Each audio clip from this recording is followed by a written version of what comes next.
Boh daj šťastia, dobrí ľudia. Ľudia moji, prišiel čas očistiť si dušu z nepokojenia a z hriešenia. Ja by som začal pomáhať slabším a starším.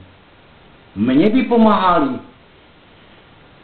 slabší, ako som ja, a to vysvetlenie, lebo silnejší by ma zbili jak zajačíka a ja slabší by som ich kajal jak kačer Donald. Ale ľudia, očistme sa čím skôr, lebo záplavy za chvíľu sú tu. A kam pôjdeme? A čo budeme robiť, keď naše duše budú plno zlosti, kameňa a nenávisť? Čo to je zač? A kde sme? Ale jeden prípad vám ešte poviem. Jeden bol ako kňaz, tak ako ja teraz, a bol Róm a veľmi sa vyťahoval. A ja som mu dal pár otázok. Som sa spýtal od neho, len tak medzi nami. Som povedal, viete, pane, že keď Róm získa také postavenie ako Gáďo, tak ešte viac podceňuje ostatných Rómov ako Gáďo.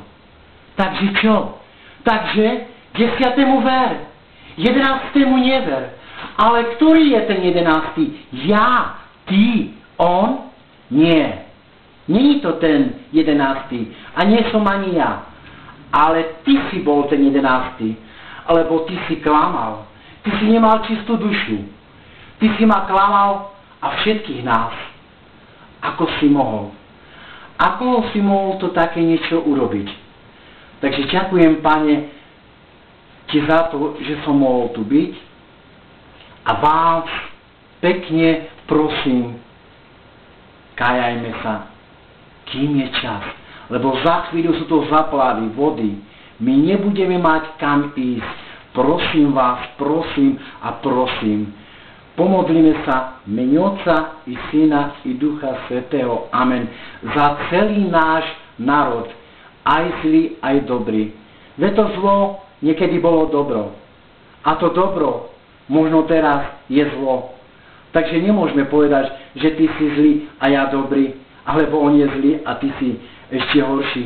Ja som lepší ako ty. Nie, ty si najlepší. Nie, on je najhorší. A kde je on? No on je tam. A kde je ona? No ja neviem. Ona išla zase tam. A kedy príde? A čo ti povie? A ako to bolo? A kde to bolo? A s kým bolo?